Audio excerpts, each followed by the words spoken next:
Hi, everyone, and welcome to Lunchtime Topics. I'm Kate Lance with the Creative Coast. And if you haven't tuned in before, Lunchtime Topics is a bi-monthly program of the Creative Coast where we bring on a business expert who shares their wisdom with Savannah's innovative and startup community. So it can be aspiring entrepreneurs that are listening. It can be existing entrepreneurs. We've had CEOs and marketing specialists like Kara on today, who's talked before.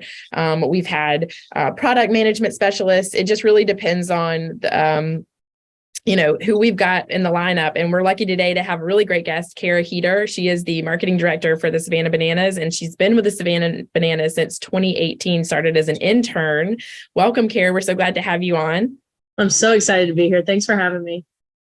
So tell us about how you got started with the Savannah Bananas and became the marketing director. Yeah, so I'm actually a local Savannian, as some would call it. So I'm born and raised here. So I used to go to Sandats games, and I had heard about the Bananas, and then finally went to a game in, I think, 2017, and was like, hey, this would be a cool place to work, maybe get an internship. And so I applied in late 2017, early 2018, got the internship, and then spent my summer there that summer of 2018 as the marketing intern. And then when the summer was over, they actually asked me to kind of stay on and work part-time remotely. So I still had a year left of school. And so I would drive down on Fridays when I didn't have any classes from Georgia Southern, and would work in the office and then work remotely, kind of part-time while I was finishing up school. And then I did that for 2 years, actually. I actually went and got a full-time job during 2019, 2020, and then finally came on full-time in 2020 and have been kind of just rocking and rolling ever since. Oh, you're muted. Whoops. So I've got to ask, because we were just talking about this before everybody logged on, about the crazy things going on right now. The field, you're looking down from you said the press box, I think. Yep. They're practicing with fire.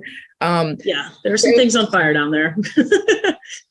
Okay, so can you talk about like what the typical day is like for you as the director of marketing with Savannah Bananas? It is so different every day. It's unbelievable. But I think that's one of my favorite things about my job is I get to come in and do so many different things that you would never expect to do. Yesterday, I had a call with, a famous TikTok monkey, and today I'm watching things get lit on fire. So you kind of never know what you're stepping into. But some of the stuff that kind of stays static is, a lot of content planning and strategy throughout the day with the rest of the marketing and video team, and really just kind of preparing for the tour that we start next week. So how big is your marketing team, and what are some of the other roles at the Savannah Bananas in marketing? Yeah, so we have me, the marketing director. We have Savannah, who is our marketing coordinator. She kind of handles all of the social media side of things. So she does a lot of the trends and, finding all the content for new trends and all the algorithm changes. And then she's the one that's in there responding to comments and DMs and all that good stuff. And then we have 2 marketing interns with us as well. And then we have Melissa, who's kind of a hybrid between marketing and tickets, which is interesting, but she does a lot of our website design and handles our K Club, which is our specialty club to get tickets. And basically our biggest fans of the Bananas are in that K Club. And then we have our 4-person video team. So we've got 3 full-time videographers here with us year round. And then we have another video intern. So, video is obviously its own separate department, but we work every single day with them, multiple times a day. So kind of a hybrid with them. So yeah, 4 of us on the marketing team, 5 of us on the marketing team, and 4 on the video team. So I got to ask too, like, when did you guys transition to working in video? Like, were you doing that from the start? I mean, I know for us here at the Creative Coast, when the pandemic hit, everything went online, and we focused more and more on video because that was what was driving a lot of engagement. But what did that look like for y'all? Because obviously you have a big video team, right? I mean, that's pretty big for, at least for us being the small team that we are here. So can you talk about how videos played a role and when it really came into play for y'all? Yeah, I think we realized very, very early on, even the 2 years that I wasn't here, that video was kind of our bread and butter. We're playing live games, and the best way to capture it and put it out on social media is through video.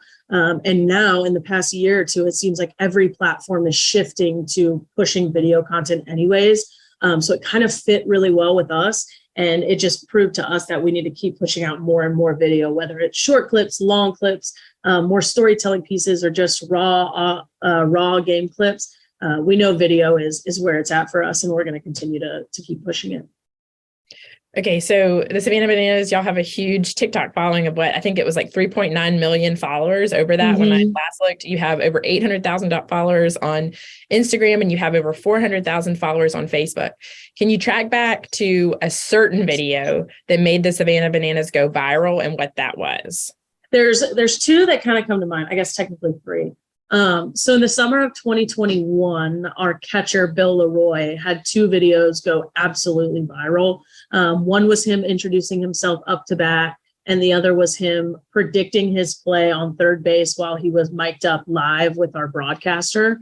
Both of those went absolutely crazy, and that was a real turning point for us. And I think what got us the attention from, ESPN and SportsCenter and all that good stuff, and kind of how we got to, I guess, the momentum to bring us to spring of 2022, which is when we kicked off our world tour last year. And then in the spring, we started these new in-game trend videos called 3-2-2s. So in the third inning, on the second batter, on the second pitch, our pitcher, shortstop, second baseman, and center fielder will stop mid-game, mid-pitch, and they will do a TikTok dance or a fun dance that's trending right in the middle of the game, in the middle of that pitch. And then the pitcher will then throw the pitch to the batter that's live in the box. And the first one we ever did was the Beyonce partition drop challenge. So literally all they did was stand there, and then they dropped on beat, and then he threw the pitch. And that video went absolutely crazy for us and took us to a whole new level on our TikTok specifically. But then it started transferring over to all these other platforms from all these other people picking it up. And that really felt like the moment that we hit a new level of, viralism, I guess is what you would call it. And it was what really kind of pushed us last year to test more things happening in the middle of the game and really pushing the limits of what you can and can't do during a baseball game. So I would say that 3-2-2 partition drop challenge is really what turned the tides for us. Okay. So speaking of your content being shared on so many different channels, can you talk about how your team dedicates your time across the social media accounts you guys work off of? So in other words, do you spend more time on TikTok versus Instagram versus Twitter? What does that look like? And yeah, let's start there. And then I've got a second question. So I would say most of our time right now is dedicated to TikTok and Instagram for a few different reasons.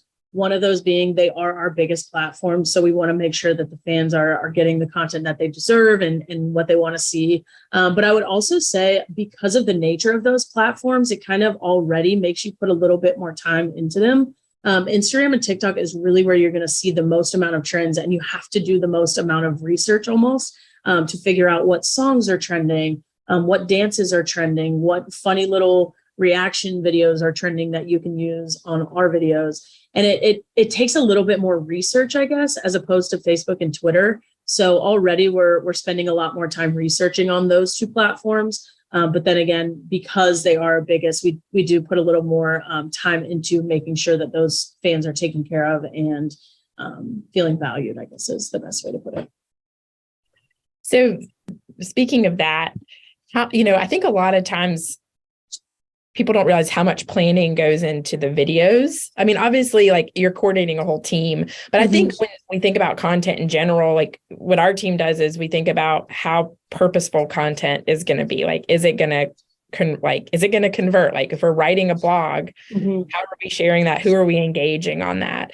So what does that look like for y'all? What is the time? I mean, obviously, I'm sure it can differ from video to video, but what is that planning look like for y'all? I mean, are y'all planning months in advance? Are you planning weeks in advance? Can you share some insight on that? Yeah, absolutely. So for this tour that kicks off next week, we actually started planning content ideas back in November, I believe. So we have these things called OTT meetings. OTT stands for over the top. And it's basically a time for us to get together and just be creative. So we all bring like 10 ideas do under certain buckets. So we'll pick buckets like hitter walk-ups or, dances in the outfield or pitcher entrances and all these crazy things. And we'll bring 10 to 12 ideas each, and then we'll just hash it out and basically have a brainstorm session where we're trying to figure out what ideas to do in, our games coming up. So we started those back in November, trying to figure out what those buckets are going to be. And then from there, we now are into the position where we are figuring out what ideas from those buckets that we've come up with are actually going to be implemented into the game. What's realistic to do next week? What's realistic to do in 3 months? Something like setting something on fire might take a few weeks of preparation and safety checks to make sure that it's going to go as planned and how we need it to go. So we meet bi-weekly now, I think. With the tour kicking off, it's getting a little slimmer, but it was once a month, and then it's bi-weekly. And then we have smaller meetings weekly. So we have a table read each week when we have our script set for the weekend games. And those table reads is kind of our last chance to kind of pop in any last minute ideas or any, if a new trend comes up, kind of to switch things around to fit what's trending currently, as opposed to what could be a more evergreen piece. So yeah, we meet bi-weekly, I would say is the idea sessions happen bi-weekly. Cool. Yeah. I imagine with the trends you're trying to stay on top of, that it changes fast, right? Yeah, it does. It makes sense that you're meeting so frequently. So Lisa has a question. And again, I want to encourage, if anybody has questions, feel free to pop them into the chat. I don't think I mentioned that at the start, but before we got started, I did. Feel free to pop them into the chat and I'll loop them into the conversation here, or, hang on to the end. We're going to have a Q&A at the end if you'd prefer, and you can come off mute and chat with Kara that way. But for now, I'm going to address a question that Lisa put into the chat. She said, who is in the OTT meeting? Does it include the players? So in those OTT meetings, it is me, the marketing director, Jesse, our team owner, Zach, our director of entertainment, Savannah, our marketing coordinator, and Yvonne, our director of creative content. He's our head of the video team. So the 5 of us are the ones who do the OTT meetings. Baseball players are not in these, but there are idea sessions with just the team and Jesse and the entertainment team. So Zach. Where they come together and they had a meeting the other day about what their walkout song was going to be. How can your walkout song make you a character and make an impact to where the fans are going to know the second that song comes on that it's you coming out to the plate. So the players get a lot of chances to kind of flex their creative muscle as well. And it's such an open environment here in terms of ideas and creativity that the players know if they have an idea that they're welcome to come and share it with anybody at any given time. And same with the rest of our front office staff. So one of our most viral videos of the golf batter walk-up came from our finance director at the time, who threw the idea out saying we should do a football batter walk-up. And we were like, oh, football. And then it got onto golf. And then it was, okay, now he needs a caddy to walk him up to the plate. So it's very cool that anybody can contribute to ideas. It's not just limited to the 5 of us in that OTT meeting. That's more of, yes, there's ideas, but a lot of that is the execution of those ideas in those OTT meetings. It kind of sounds like when you're talking about OTT meetings, I imagine you're like in a writer's room almost, because it kind of feels like it. We base our like week up to games off of SNL. Kind of. So we have rehearsals, we have table reads, and then during those table reads, things get cut. They cut skits out right at those table reads when they realize it's not going to work. So we'll cut things at those table reads and then have to put something else in. And then we have rehearsal the day before the game, a quick rehearsal the day of the game, and then it's showtime. And it's like, if it hits, it hits. If it doesn't, it doesn't. But yeah, we got our inspiration from SNL on how to kind of script out what our week of leading up to these games and shows looks like. That's really cool. So Kara, Lisa's got another question, and I love this one. Did you create this system or did it happen organically? Like, how did this structure and these OTT meetings and the strategy, how did it all come into play? Yeah, it was not me. It was Jesse and Zach, our director of entertainment, that kind of came with that SNL mindset to figure out that. And then I would say just the flow of the OTT meetings and how those happen once we're actually in the meetings came a little bit organically. But for the most part, it was Jesse and Zach that kind of set the standard and how we go about it. Cool. So I want to bring this up because in prep for this lunchtime topic, you and I talked about strategy, and you mentioned a framework of 3 questions that your team asks before you post anything. And can you share what those questions are with us? Yeah. So first and foremost, we're going to ask, is this fans first? Our mission statement is fans first, entertain always. So we always want to make sure that in everything we do, not just the content that goes out, but the chips that are being sold in the stadium and the merchandise that is being put online, we're asking with everything that we do here, is this fans first? We want to make sure that it's going to bring value to our fans in every way possible, and make sure that they are getting what they deserve and that they feel valued. So is it fans first is our number one question. And then the next 2 are more specifically geared towards content. So the second one is, does this make baseball fun? That is what we are trying to do with the Bananas and Banana Ball, is make baseball fun. We want to show people that you can take the long, slow, and boring out of baseball, and you can make it fun and make it crazy and make it entertaining. And that goes with our content as well. So if we see a piece of content of, a batter walking up to bat, that's a little crazy. We got to ask ourselves, does this make baseball fun? And if the answer is no, we won't put it out. And we've looked back at content in the past and seen, why didn't this video do well? And we ask ourselves that question, does it make baseball fun? And more likely than not, the answer is no. And that's why it didn't do well. Our fans want to see things they've never seen in a baseball game before. And that's kind of where that question stems from. And then the third is it shareable? Is this something we're proud of? Is this something that we would reshare on our own personal pages? If the answer is no, we're not going to put it out, because if we're not proud enough to share it with our friends and family, then why would anybody else? So it's those 3. Is it fans first? Does it make baseball fun? And is it shareable? Are the 3 that we always ask ourselves before putting a piece of content out. Cool.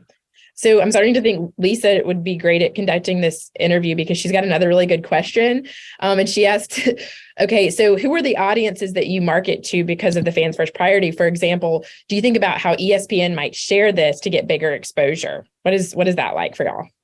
Yeah. So, we're obviously catering to as many people as we can. And I think that's what's interesting about the Bananas is we don't have a specific fan base. You will see everything and everyone in this ballpark during a game. You've got young kids, you've got baseball, you've got traditional baseball fans, you've got people who literally have always said they've hated baseball, who are now fans of the Bananas. And I think that's one of the coolest parts is we have the opportunity to hit so many different audiences that maybe regular baseball can't. And I think that's what makes us kind of stand out. So for example, we posted a line dancing video on TikTok not too long ago, and it hit country TikTok. And now we have country fans, and it's like, okay, so you can hit these different audiences based on the content we're putting out. And because our content varies so much with what we're doing during games, it really gets us to a new level of exposure with markets we might not have thought about hitting otherwise. And like you said, if ESPN is going to share it, it will get bigger exposure. And likely it's going to be sports fans. So that comes with a lot of flack sometimes too, of those traditionalist baseballers coming and being like, what are they doing? They're ruining the game. But it also comes with people who are like, this is what baseball needs and we love it. So we do think about that, who would pick this up if we put it out and it went viral kind of thing. So. Okay, so from the standpoint of, say you're not posting, just talk about engaging online. Does your team dedicate daily or weekly time to engaging, such as like commenting and interacting online with other accounts? Yeah, so the marketing team spends, I think there's 3 different time blocks that we have a day where we are just in each platform and we are dedicating that time to responding to our fans and building those relationships online. So we'll take time every single day to respond to comments, respond to DMs, respond to those messages, and make sure that our fans are feeling valued and that we're building that relationship with them. One thing that we've always stood by here since I started, and I know even since the beginning of it, is we want to make sure that these fans know that there's not a robot behind the messaging system on Facebook or in the DMs on Twitter. It is a person talking to you. And that's what I think makes a big difference is these people feel very valued knowing that it's a human behind them. And then a lot of the times we get to meet them at the game. So it's like, oh, I'm getting to put a face to the handle I've had 100 conversations with over Instagram DMs, which is really special. And one of my favorite parts of the job is to be able to take those online relationships and kind of flip them into, in-person relationships when somebody finally gets to come to a game or they finally buy merch online and you see their name pop up. It's very cool. But yeah, we spend dedicated amount of time each day responding to our fans' comments and DMs and messages. Okay, so we've got some more great questions coming in, and I want to go back to the different platforms question. And this also goes into engaging and commenting and all that stuff. So considering different platforms tend to cater to different audience demographics, Katie says, how do you cater to everyone in your content? For example, we have an active Instagram, but it's mostly 35 to 54-year-olds instead of the typical 18 to 26 user. Mm-hmm.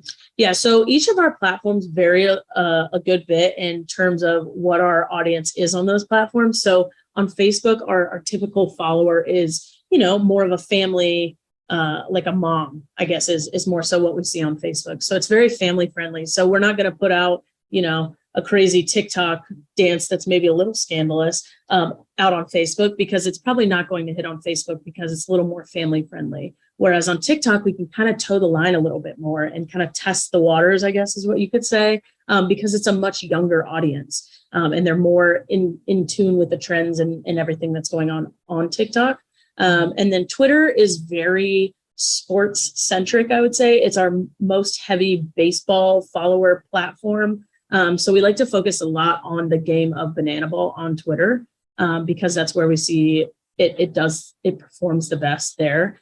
Because people are interested on the stats on Twitter. They're interested in who's pitching that night and how many hits this person has. Whereas, on Instagram, not that many people care.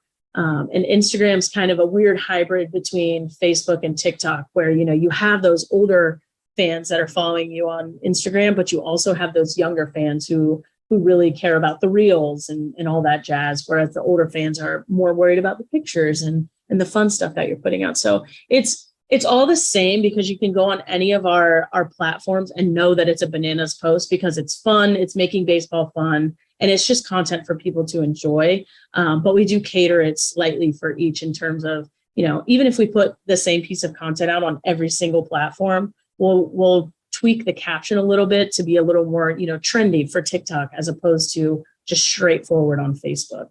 Yeah, I think that covers it, hopefully. Yeah. No, that makes sense. And that's, again, that goes back to how much planning goes into the content that y'all are working on. And it takes so much prep and so much time to not only film these things, but figure out strategically where they're going to go and how they're going to be placed and what's going to be said. Okay, so another question from Lisa. Do fans make suggestions for content? And have you ever used it? Have you thought about asking fans to participate in helping you come up with the ideas?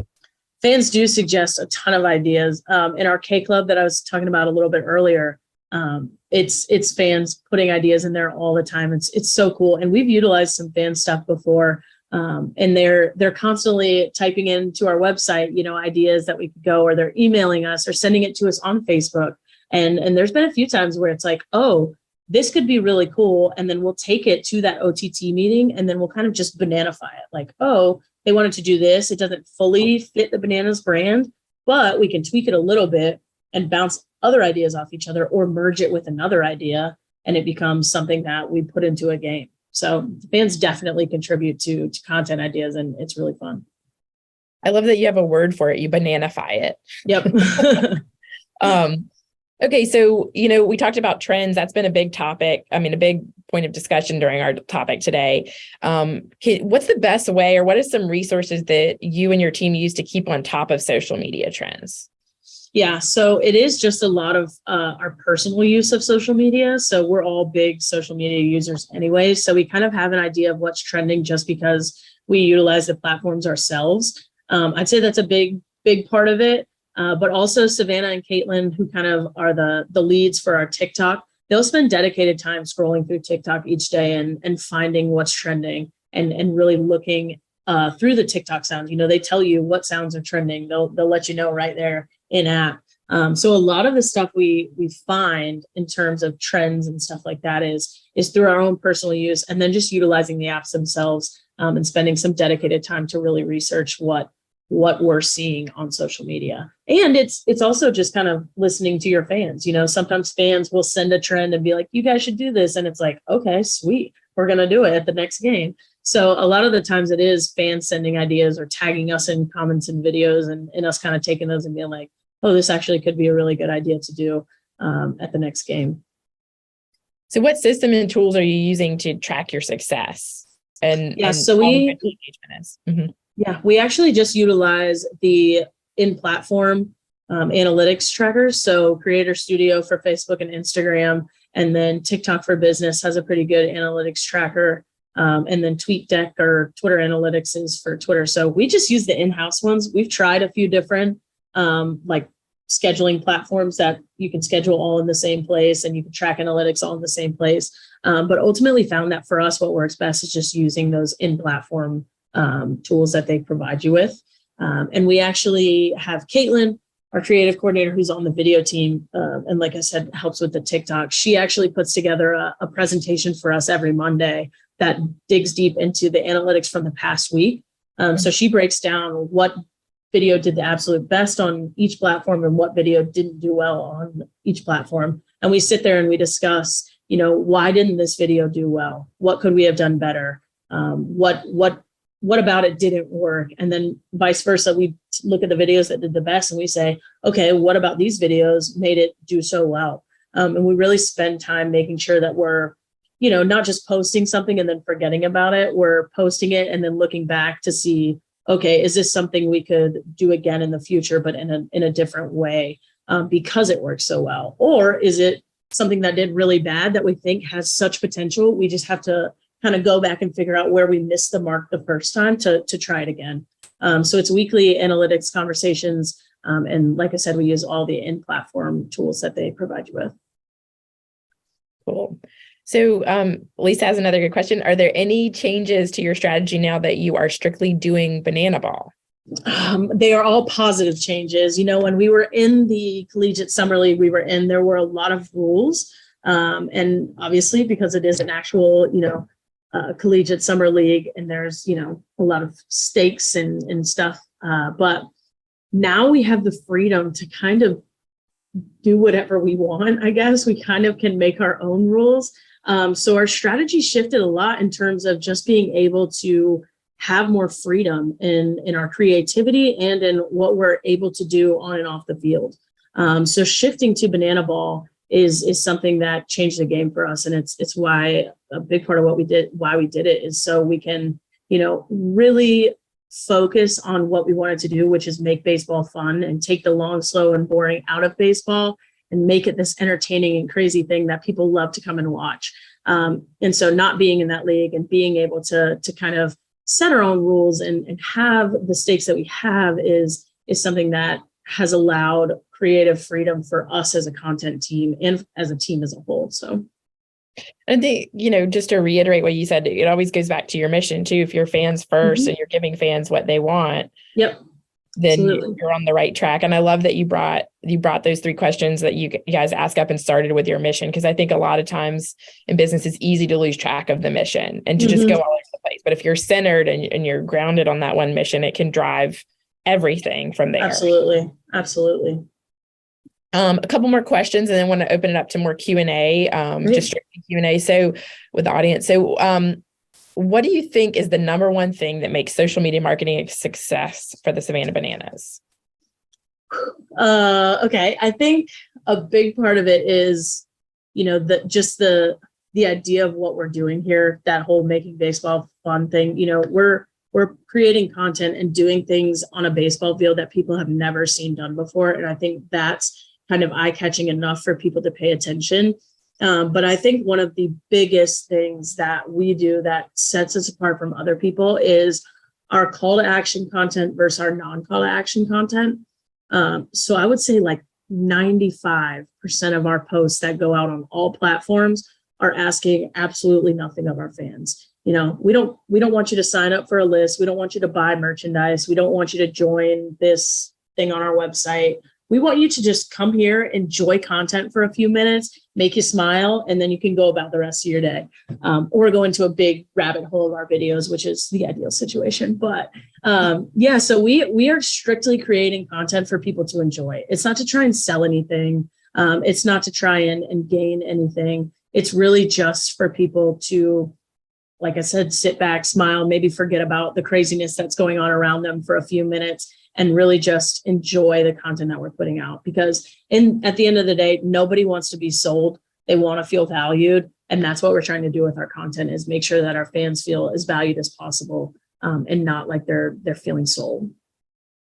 And I love that too, because it's so much of the opposite of what you hear in marketing is like your call to action should be prominent and everywhere. And I think that misses the boat. I mean, part of what social media started, it was like an escape, right? Like you could go on and like, I remember being in high school and being on social media and just zoning out, and there was no ads, there was no call to action. It was literally just seeing what my friends were doing and entertaining things that they were doing. And back to the basics of why people even got on the platform in the first place, and what made, like, before it got all divisive and political. So I'm sure it's a nice break for people to see your content and be like, what is this crazy thing that's going on?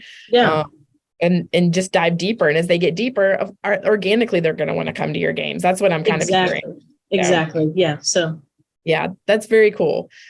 So is there any pieces of advice that we didn't touch on today that you'd like to share with people tuning in live or listening later? Oh, I don't think so. I feel like we've covered a good bit.